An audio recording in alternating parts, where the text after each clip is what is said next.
We have a quorum. Yeah, let's have a meeting. Steve Krill says, let's have a meeting. Oh, hey, they gave the silent indicator. Phone's away. Good. All right, good evening. I'd like to call the meeting to order at 5:02. Can I have a moment of silence, please?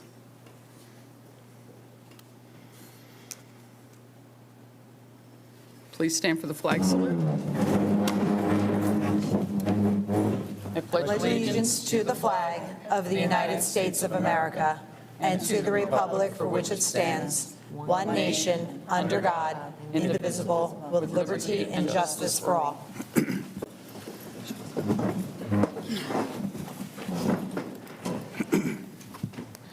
All right, roll call. Mr. Kenny? Here. Ms. Eileen Blystein? Here. Ms. Catherine Blystein? Here. Mr. Bromhall? Ms. Falconero? Here. Ms. Ziacone? Here. Mr. Meeker? Here. Ms. Trompe? Here. Ms. Fitzwater? Here. Statement is hereby made that adequate notice of this meeting was given by submission of said notice to the Burlington County Times, Courier Times, Cinnaminson Township Clerk, and the district website on the following dates: January 17th of 2024, January 8th of 2025, and April 3rd of 2025. We're going to move to the budget presentation. Mr. Capello?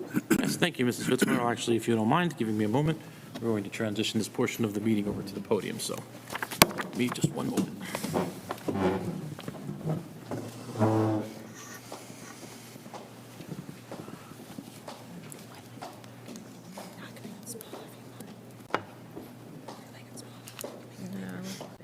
That's good. Yeah, thank you.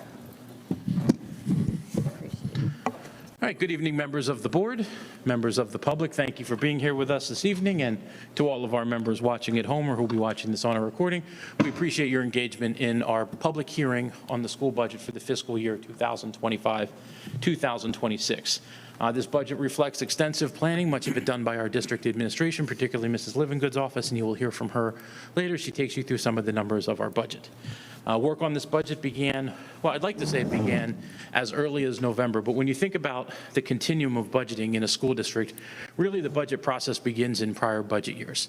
Prior budget years, we're setting the stage for investments in things like infrastructure and buildings that ultimately pay dividends in future years, and I think this budget is reflective of that as well, that we're not only planning for the upcoming school year, but for school years to come to a certain degree. We begin the budget presentation every year by having a look at our alignment to our district's mission statement. I will not read that from the screen. You can certainly see it on our district website. But I do want to just reiterate a couple things, right? As a district, as a board, as a leadership team, we are very committed to focusing on the academic success for all of our students. We dedicate resources towards educating we call the whole child, giving students exactly what they need to be successful. And we feel that our mission is very much rounded on providing experiential education for our students to create a well-rounded student body. So this includes things outside of just the academic classroom, but also in our extracurriculars as well.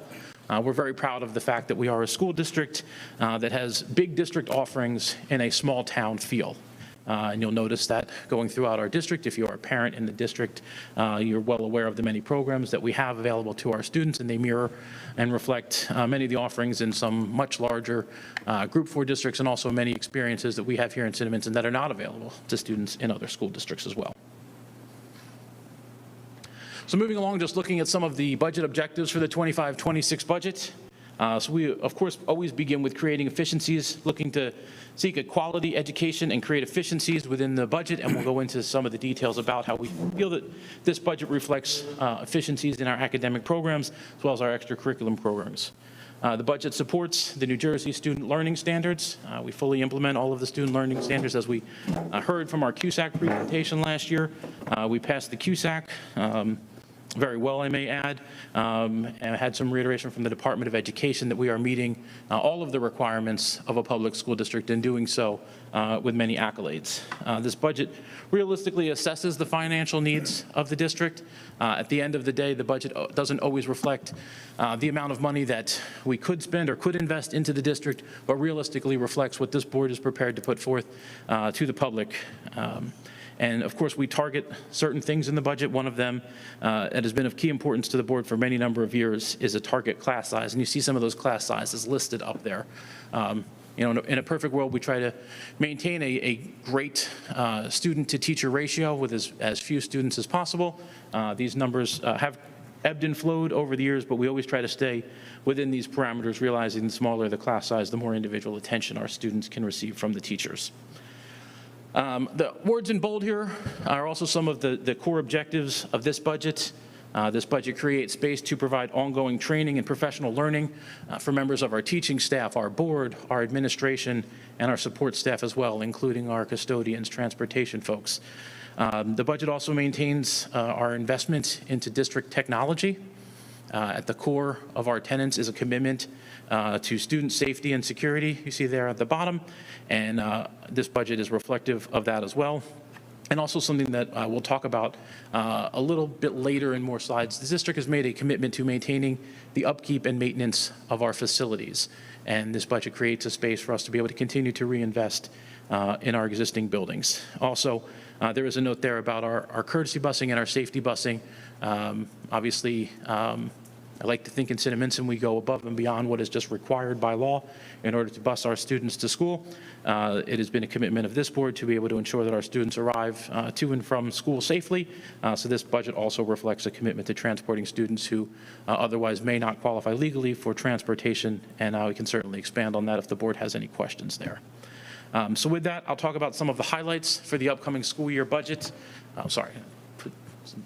Nice pictures up there. I didn't mean to go over it quite so quickly, but that is a great question. There was a request for. They're all one circuit, so it would be completely dark if we turned them on. Okay. I would welcome if you want to move your chairs a little closer. And also, do we have any hard copy? No. Okay. I apologize for that. We'll put in next year's budget in separate circuits for the lights, so we can kill the front row of lights. So. Talking about a little bit of the highlights for this upcoming budget, and Mrs. Livingood will more specifically talk about things like state aid and tax impact. But in years past, this budget highlight slide has included, I will say, a few more bullets than it does this year. Every year we put together and do a needs assessment of what the district needs in order to maintain our high quality of education. And then, of course, our administration and teaching staff members put together some things that are more of on a wish list and a want list than a needs assessment. So this budget definitely focuses more on some of the critical district needs, but there are also some additional highlights as well. So if you're following along in the media of kind of the state of public education and school funding in New Jersey and Burlington County, there's lots of stories of doom and gloom out there. But we are happy to report that this budget does maintain all district programs will stay in place. All things like sports and extracurriculars, unlike some of our neighbors, will also continue to be available to our parents without additional costs. Again, in some of our neighboring districts, there are some participation fees that go along with some of these programs. We are looking forward to launching a new communications platform across the district. Happy to be doing this at a net neutral cost, but hoping to include some updated emergency communications, as well as some integrated district communications K-12 from the classroom level all the way through district board and superintendent communications. So we look forward to launching that platform later this summer. As you may have also heard in previous board meetings, we've spent an awful lot of time discussing our expansion in the pre-K world. And this budget does include additional classrooms for pre-K so that we have as many as 180 slots available to our parents for free, zero-cost PK3 and PK4 preschool programs that include transportation. There is one athletic expansion for the upcoming school year. The NJSIA has required that if you have a girls wrestling program, it must operate as a separate team. We've been really proud to have students competing at both the male and female level, and for next year, our girls wrestling program will branch off and will operate as their own team. And I think it is a great addition to our athletic program and continues to grow very rapidly. Girls wrestling is the second fastest growing sport in the NJSIA. And who knows, maybe one day we'll be having a conversation about the fastest growing sport, which is girls flag football. We're not there yet. We're also very proud to be offering an additional AP course to our students at the high school. And again, that is being done at a net neutral cost because it will be taught by an existing staff member within their schedule. We're also very proud that, unlike in years past where we've added an additional, significant additional amount of staffing to meet the needs of our growing population, we are happy to be maintaining our full staffing levels from the 24-25 school year. And, as I say that to be celebrating maintaining our staff, I say that realizing that a number of our neighboring districts have had some pretty significant cuts and some pretty significant reductions in staff, which means increased class sizes and reductions of programs. I know the board has heard this. I know members of the public, if you've been to previous board member meetings, have heard me talk about it. Just one number I wanted to put out there again. In 2014, was the year before I came to Cinnaminson as Director of Curriculum, our October 15th, every year we report to the Department of Education, to the state of New Jersey, how many students are enrolled in our schools on October 15th. 2014, Cinnaminson schools reported 2,414 students to the Department of Education. This past October in 2024, we reported 2,938 students. Right? That is an increase of 21.7%. I don't know if you've driven around town. I understand that, there's some new construction 7-8 years ago at the harbor, but there are not 21.7% more homes in the district. So the district's student population has expanded at a rate far more so than the general population in town. It is an interesting phenomenon, and we are now the only town in all of Burlington County that has seen an increase in population every year for the last 10. Some of our neighboring districts have seen a decline in enrollment, and I think that also paints a picture as to some budgetary challenges that we have been immune from for the past few years. Obviously, we received additional money from the Department of Education for pre-K, so we'll be adding some new staffing, but that staffing is coming directly from the preschool expansion aid grant money that's been made available to us. And we do have one additional new special education program we'll be offering at the New Albany School for next year, but it is coming again at a net neutral cost, as our numbers have allowed us to shift some staff members around to meet our needs to be able to open the emotional support classroom at the New Albany School with existing staff members. I mentioned earlier we make an investment into technology every year. Coming out of the 2020 COVID pandemic, with semester monies, we were able to invest in a one-to-one Chromebook infrastructure for our students. They are now assimilated into the continuity of instruction, and every year we have to replace some of those machines. Mr. Creel has been very intentional about that process and budgets accordingly with Mrs. Livingood every year, so we'll be looking forward to refreshing our student Chromebooks as a part of our replacement cycle this year. We also try to upgrade, rather than doing one wholesale replacement of things like the educational interactive whiteboards in every classroom. We've been doing it in an intentional process, several every year. So we're looking forward to updating the interactive whiteboards here at Cinnaminson Middle School, which also have been very much integrated into the instructional practices of our teachers. Every year we dedicate certain funds to improving our security camera system, and this year we're putting some money into our paging system, right? That is a key security upgrade. You need to be able to communicate with the classrooms from the main office, and we need to upgrade some of our existing aging paging systems from some analog systems from yesteryear to some more modern systems that have the features that one would expect in a modern, safe, and secure high school situation, or excuse me, middle school situation. I did talk about facilities earlier. We are continuing our phase 2 now classroom renovations at the Rush School. So if you've been at these meetings in the past, there are several ways that school districts can go about improving and maintaining their facilities. We can go the way the district did in 2014 by bond referendum, where the high school was essentially gutted and replenished. Every classroom was replaced, modernized, and upgraded.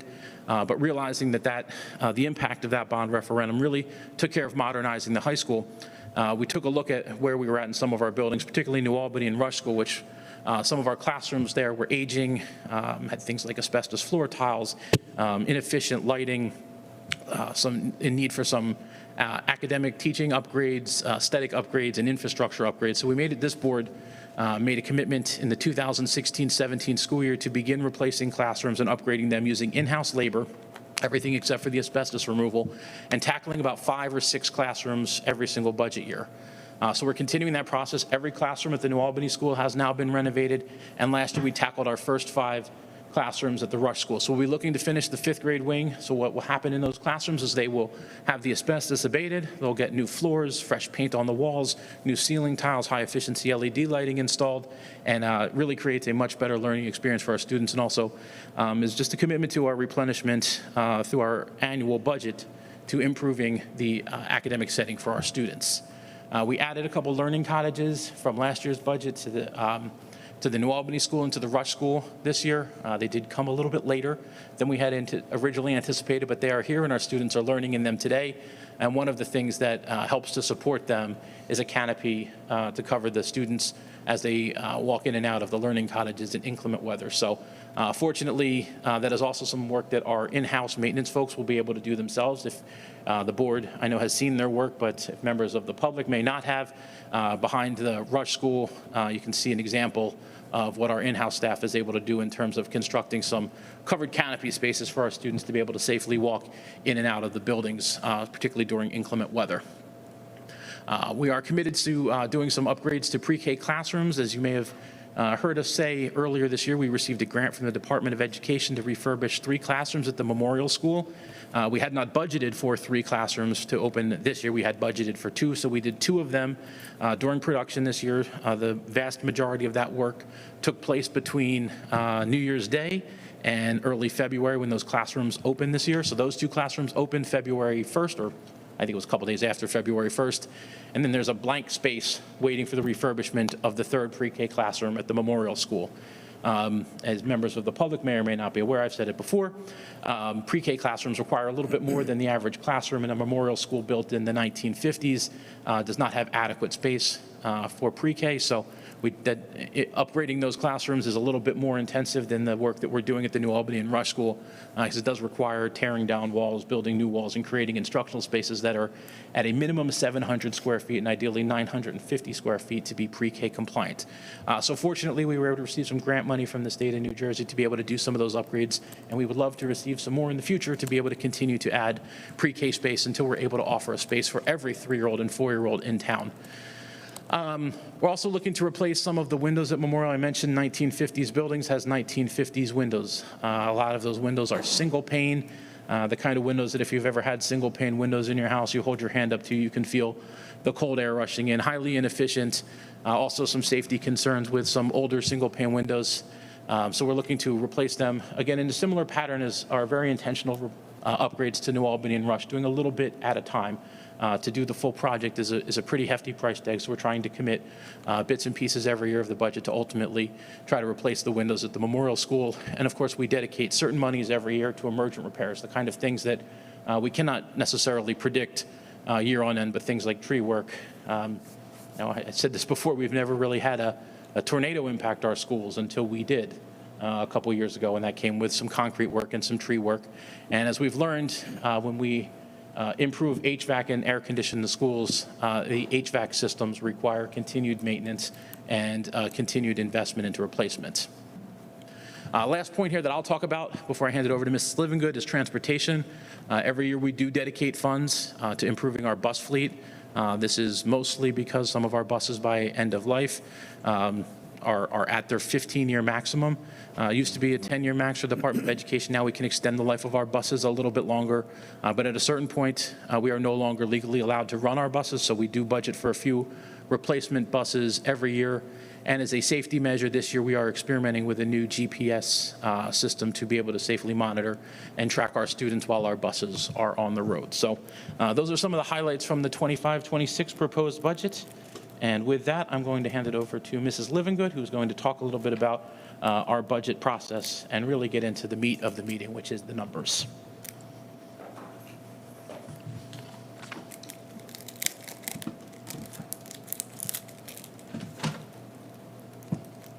Thank you, Mr. Capello.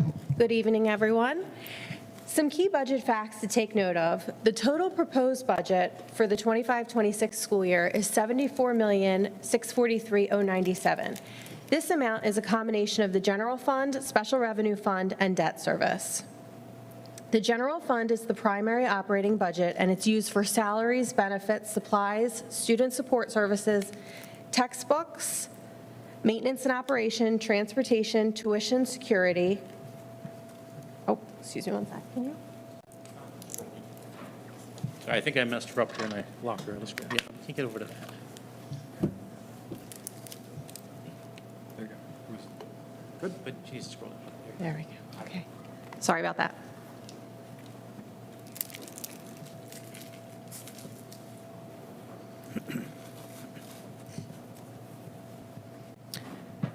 Special revenue is made up of only grant funds, and this budget of $3,943,849 is a projection based on a percentage of the current grant year allocations, which we know we're eligible for next year.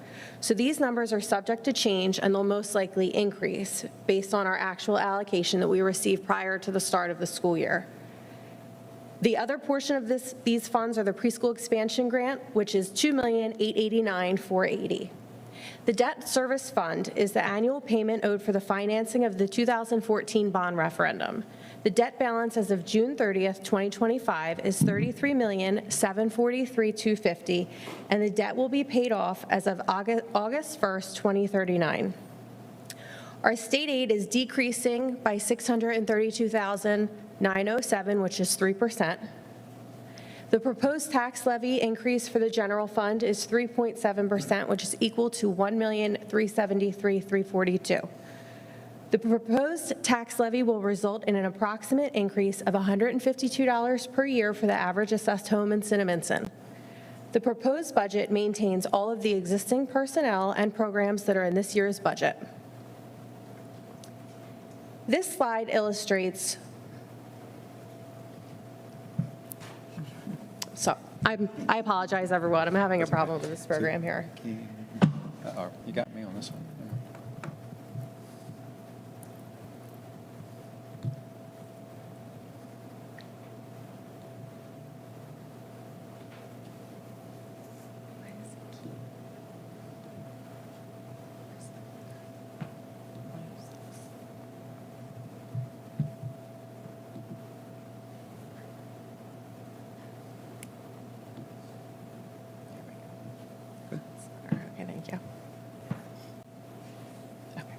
This slide illustrates what the district is allowed to use in tax levy versus the proposed increase. New Jersey public school districts are able to increase their tax levy by 2%, which is on the first column of $746,404. Cinnaminson qualifies for an enrollment adjustment of $202,827. This adjustment is based off of our current year enrollment as well as next year's projected enrollment. Cinnaminson also qualifies for a health care adjustment of $843,406. This adjustment is based off of our current health care costs and the projection of medical, prescription, and dental for next year's budget. We anticipate an average of a 14% increase in our premium rates. The final allowable adjustment is banked cap. Banked cap is the difference between what the district raised the tax levy and 2% over the last 3 years. So the district generated banked cap when they didn't raise the tax levy to 2%. These funds are able to be used within 3 years or they will expire. The total allowable banked cap for use is $2,722,053.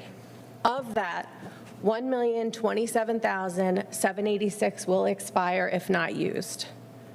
The right column shows which adjustments we are proposing to use. We are using the 2% increase of the $746,404, the enrollment increase of $202,827, about half of the healthcare adjustment of $424,111. Of that, $419,295 is not being used of the healthcare adjustment, and none of the banked cap is being used, so the little over $1 million will expire. Here we see our current year state aid versus 25-26 state aid. The general fund receives equalization aid, categorical special education aid, categorical security aid, and transportation aid. The total 25-26 state aid for the general fund is $20,464,037. Cinnaminson is losing a total of $632,907, which is a 3% decrease. This year, the state of New Jersey put a cap on the maximum allowable decrease and increase that a public school could receive in state aid. The maximum decrease is 3%, which is what we're losing, and the maximum increase is 6%. Equalization is the primary aid that a school district receives. The change in equalization aid is determined by the calculation of the district's adequacy budget less the state-determined local share value. So the state determines our adequacy budget based on enrollment numbers and per pupil costs. The adequacy budget is essentially what the state says that the district's total state and local aid should be. Then they determine their local share. which is tax levy. The difference between the two numbers is the aid that we receive. We are seeing a decrease because while our adequacy budget increased, so did the local share. So the difference between the two calculations for 25-26 is less than the difference in this year's budget. Categorical special education aid is based off of enrollment numbers as well. And the reason that we're seeing a decrease in next year's budget is because they've changed the piece of funding formula for this calculation. In years past, with special education enrollment was projected by taking our current enrollment numbers and projecting a 15.9% increase. This year, the formula changed, so they're using our actual current numbers. Our numbers have not changed, but since the formula did, we're showing a lower enrollment, which has decreased our funding. We are receiving an increase of $174,060 in security aid. That is based off of enrollment and low-income enrollment. We are also receiving an increase of $124,758 in transportation aid. This calculation is determined from our DRTRS report, as well as it's based off of our actual number of students that are eligible for transportation. And I wanted to share with you the actual equalization aid calculation that the state gives us. This is what the state of New Jersey sends each public school. On the left, you can see the adequacy budget calculation. I know it's very hard to see, and this will be posted on our website after the presentation. The left is the adequacy budget calculation, and this total is based off of enrollment numbers and enrollment projections. And the total adequacy budget that the state has deemed for us is $59,064,103. The right side of the page shows the local share calculation. This calculation is determined by using township factors, which include equalized valuation and district income. The local share budget is $43,349,695. So the state is saying to us that in order for our district to reach the adequacy budget, this number should be the local tax levy. The proposed budget contains a local tax levy of $38,490,694. The difference between the adequacy budget on the left and the local share on the right, so the $59 million and the $43 million, is $15,714,408. The state then takes that difference and they apply that maximum limit that they can cut us. So our equalization aid is $15,802,971.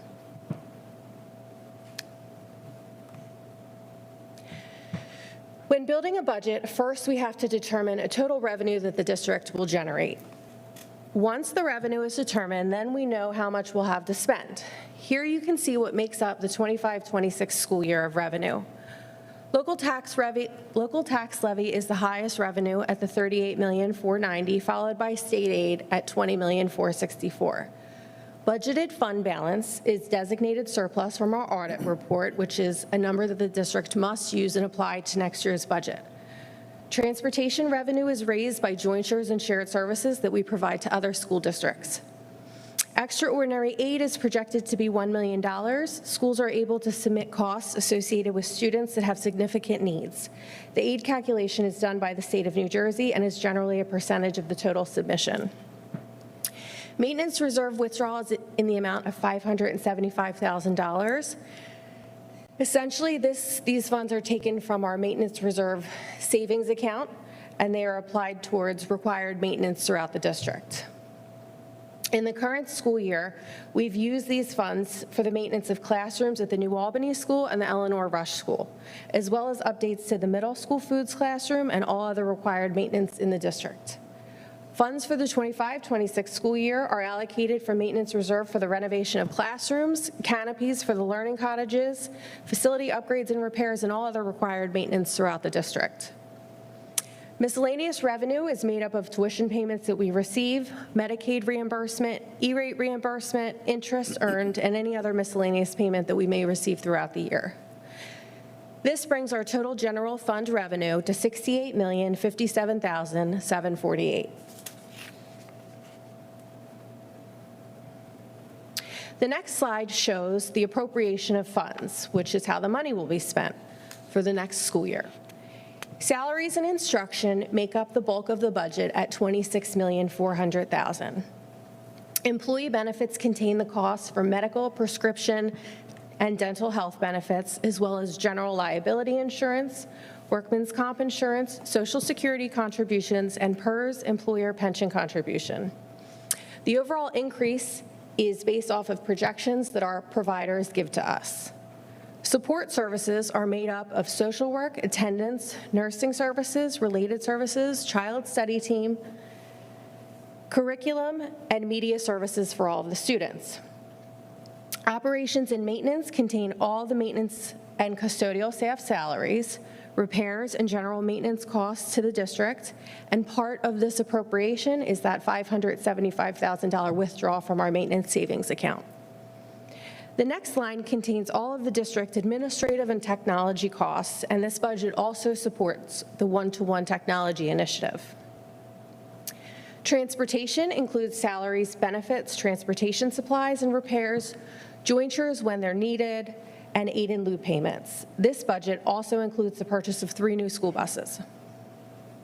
Tuition funds are used for students that are placed out of district, and this allocation is based on the current enrollment projections and individual student needs. Co-curricular and athletics include all funds related to student athletics, clubs, and any additional non-instructional activity. And capital outlay funds are allocated for technology equipment to include server replacements, network infrastructure upgrades, and PA upgrades throughout the district. If additional capital projects are approved in the future by the board, reserves will be withdrawn from the capital savings at that time. All of these appropriations bring the total general fund to the $68,057,748. Here's a quick overview of the special revenue funds. The preschool expansion grant program totals $3,157,345. Of that number, $2,889,480 is what the state aid is allotting for us for the 25-26 school year, and the balance of that is carryover funds as well as a general fund transfer which supports inclusion classrooms. The non-public funds, ESEA funds, and IDEA funds are current grants that we receive, and these projections are based off of our current allocation. We will get the final allocation in June, so then these numbers will change. Here is a breakdown of how one tax dollar is spent. As you can see, more than half is allocated towards student needs, salaries, instruction, co-curricular athletics, and support services.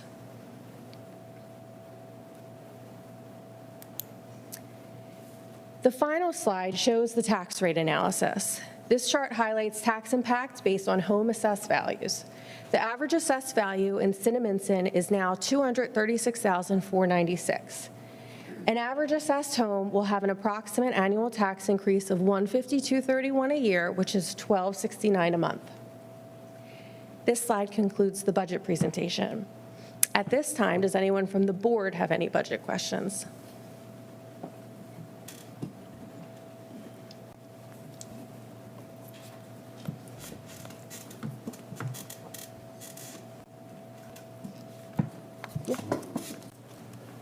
Sorry, I'm whispering up here. I did ask Mrs. Livingood.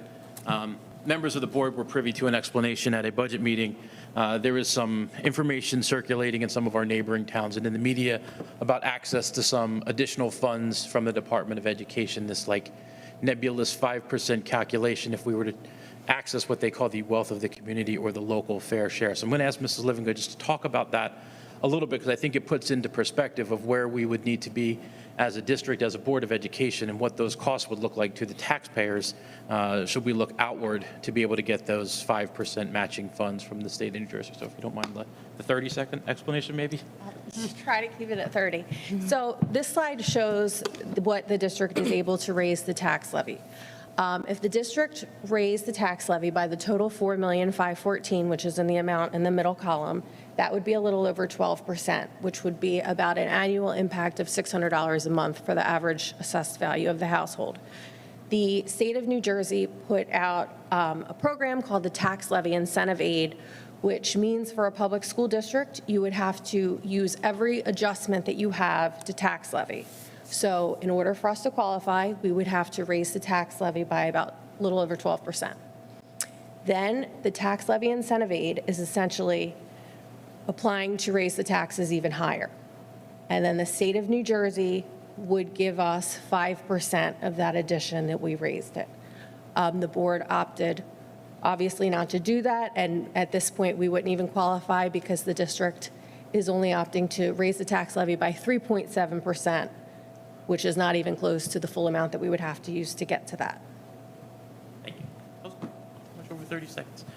So my point in saying that the exercise for the board was, as some of you may read in the local media, some of our neighbors who have put forward tax levy increases in the double digits, sometimes double digits, they're able to do so by accessing and maximizing all of these allowable adjustments. This board has been very purposeful, and I mentioned earlier, in years past, in investing in future budgets, of not going out to the 2%. When we received additional state aid, this board stopped short of going to the 2% tax levy, realizing that sometimes these have compounding effects years down the road. This budget this year, we were told, we got some guidance from Trenton, be prepared for flat funding. That's sort of always the marching orders, be prepared in case there are no increases in state aid. So the budget was put together with that in mind. That said, despite an increase in enrollment, there was a 3% decrease in state aid, and the difference between the 2% and the tax levy that we are requesting with this budget is reflective of that cut in state aid. But we are happy to be able to put together a budget that maintains all personnel and programs in place and the same educational experience for our students. And with that, any other board members' questions, or any board members' questions? All right.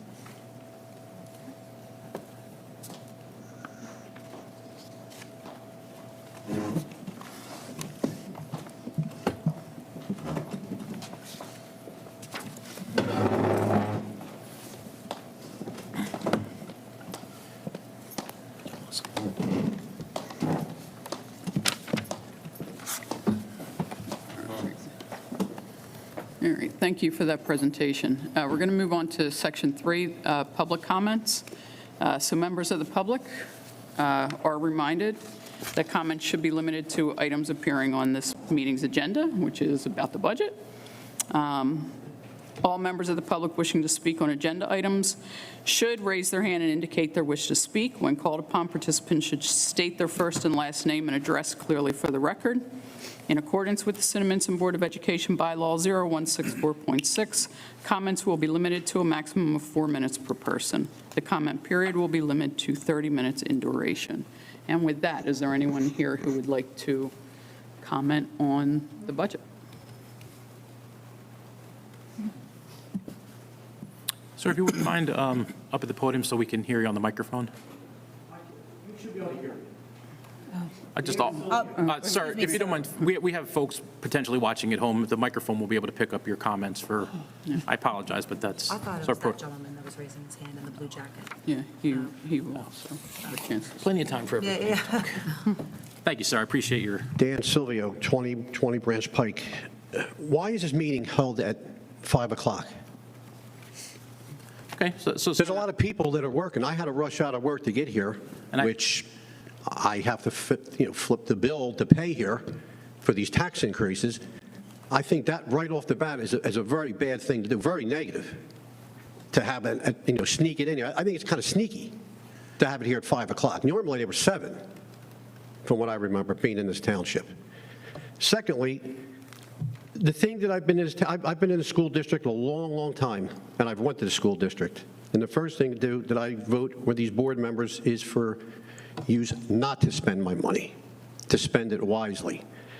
And time after time, I hear superintendents and principals and board members saying, it's always Trenton, it's New Jersey. And then New Jersey blames the feds. It's the federal government that does it. What about Cinnaminson? What are we doing to the school district? I just find it hard to believe, $74 million. We have 4 schools in this township. 4. That's a lot of money. It's almost $19 million a school. And then we're being told that the enrollment is going down. Where is this money being spent? I'm not convinced. To me, if this is a corporation, and we are I call it a credit card, and you're saying, hey, we need to charge the card, it's declined. Then what do? Everybody's raising prices right now with all these excuses. The sewer company just raised the prices. The electric company raised the prices. The water company raised the prices. Now you want to sit here and bang us, what, $153? Only $153 a year. Just 12 hours a month. $3 a week. I don't understand it. You're not convincing me with these numbers up here. Of course, anybody can print numbers. I can print the numbers up and make them work, make them not work. But what is the school board doing to say, hey, where can we save at here? Where is this money going? And for you, Mr. Superintendent, what do we have in reserve? What's the reserve? Because I know we always have a reserve. What is in reserve? Can you answer me that question? All right.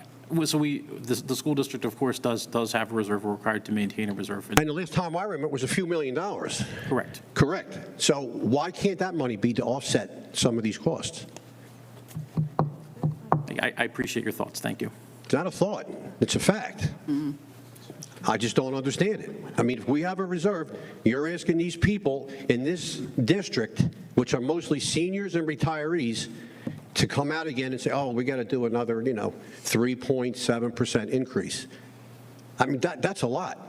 I agree with you, sir, that any tax increase is a higher increase than this board would like to put forward. So what I'd like to do, I don't understand. Are you guys voting on this today? Correct.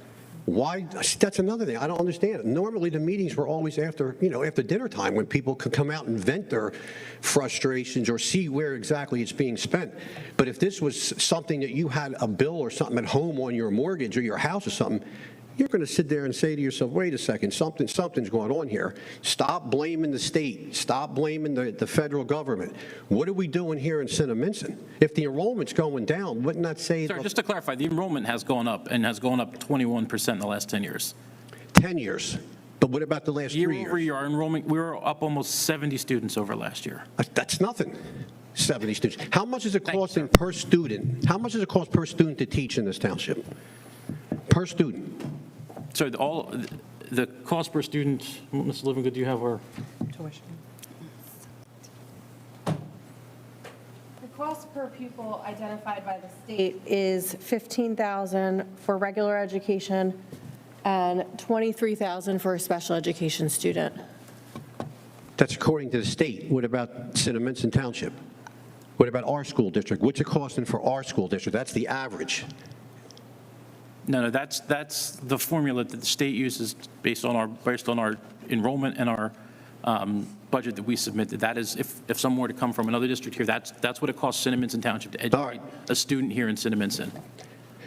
Let me ask you, if the voters had their... Sir, I'm sorry to interrupt, but that is your 4 minutes. Oh, we have rules now? Now we're going to play by the rules. The board president read a statement of our policy, which is each person has 4 minutes to speak. Okay. So that said, I'd be happy to meet with you personally at any time in the future to talk about some of your ideas for cost savings in the district. My idea would be to do a private audit. That's what my idea would be. Sir, we are audited every year. No. Privately. You're audited by people you pay for. It is, thank you, sir. Right? Sir?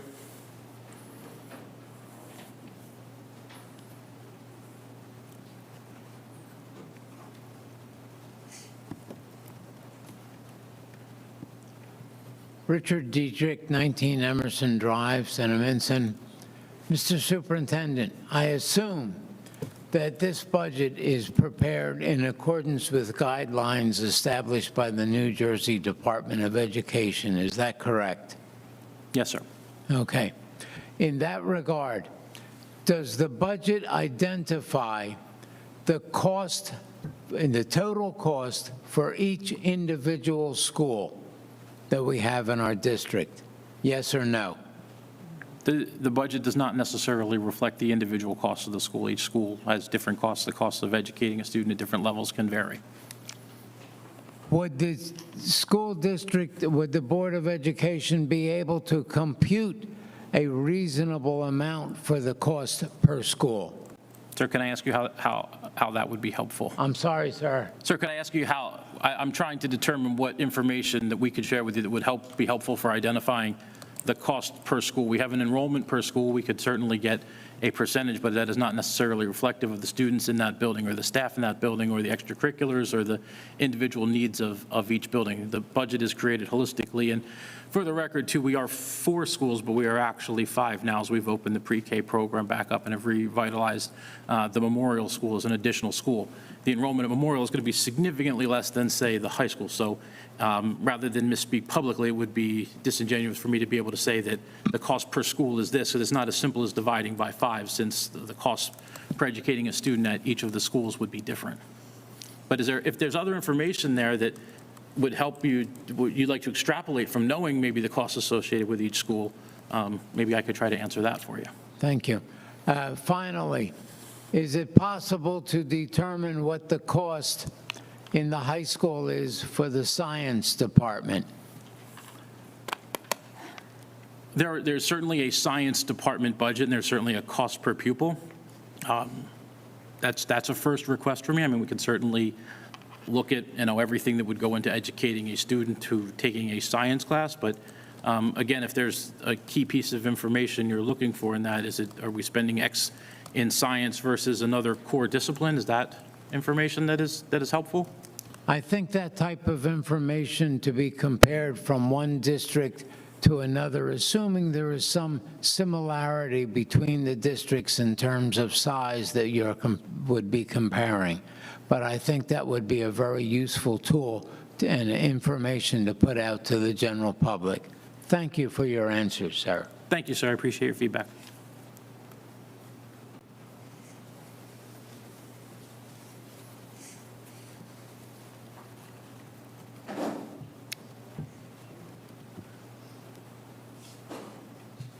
Ben Young, 116 Woodview Lane.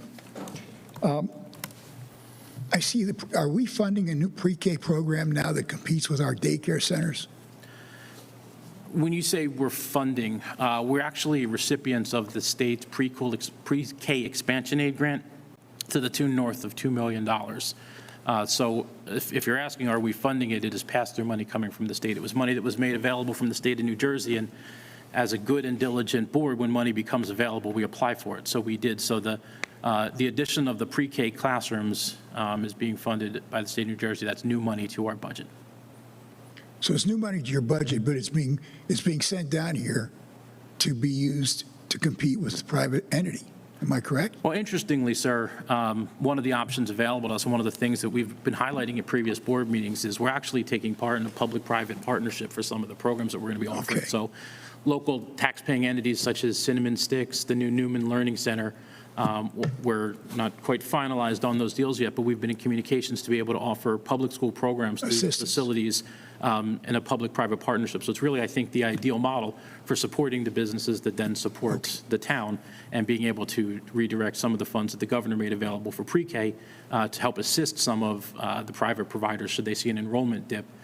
So we are providing some space in Memorial School that will be part of Cinnaminson schools, but also we've reached out to every provider in the township of Cinnaminson and asked for every classroom that they have available. Our universe for pre-K is almost 400 students, and we're not able to service all of them, so we are still looking for every classroom that we can. And again, there's a benefit to all of those private providers as well. Yeah, when I first saw the signs and I asked the question of somebody, they said that it was going to support some of the daycare centers that were in town and provide for support and not compete with them. But so you're telling me there's enough students to go around for everybody, essentially? I think there's probably too many students for everybody, but hopefully we're looking to cure that. Okay. But again, if the providers have a classroom or two to make available to us, we're taking advantage of it to be able to send students there. That will be supported by funds from outside of the local taxpayer. But also nobody's looking to put any local providers out of business. We're looking to support each other. I'm glad. It's good to hear that. I have one other question, and I'm kind of curious. I've been reading about this whole adequacy situation. Yes, sir. And I was on, and we've met many times because I was on the township committee for a number of years when the 2% cap was put in place. And anything over that was supposed to be done by referendum. How did we do this end around?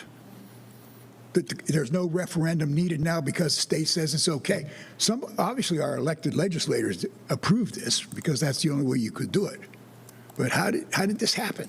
Yeah, I think it's important to understand, too, when the 4% levy became the 2% levy, the exceptions to the levy have always existed. Oh, I understand that. And so, Very well. and as Mrs. Livingood explained, so the 2% is the levy, and some of our neighbors have nothing available to them because they did not, put out increases to the public below 2% to create that banked cap. Again, we're not touching any of that bank cap that's available.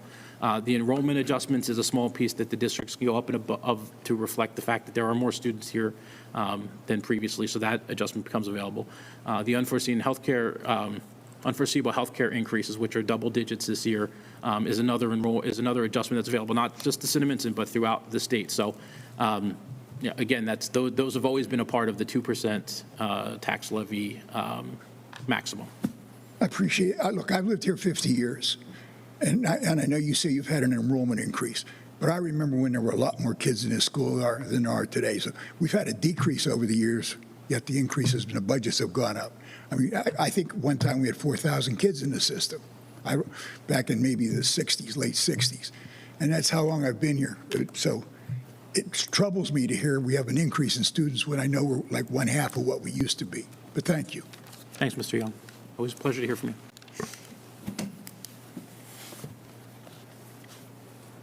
Anyone else? Okay, then we're moving on to Section 4, the adoption of the 2025 school budget. Thank you, Mrs. Fitzwater. Whereas the Cinnaminson Township Board of Education adopted a tentative budget on March 18, 2025, and submitted it to the Executive County Superintendent of Schools for approval. And whereas the tentative budget was approved by the Executive County Superintendent of Schools on April 2, 2025.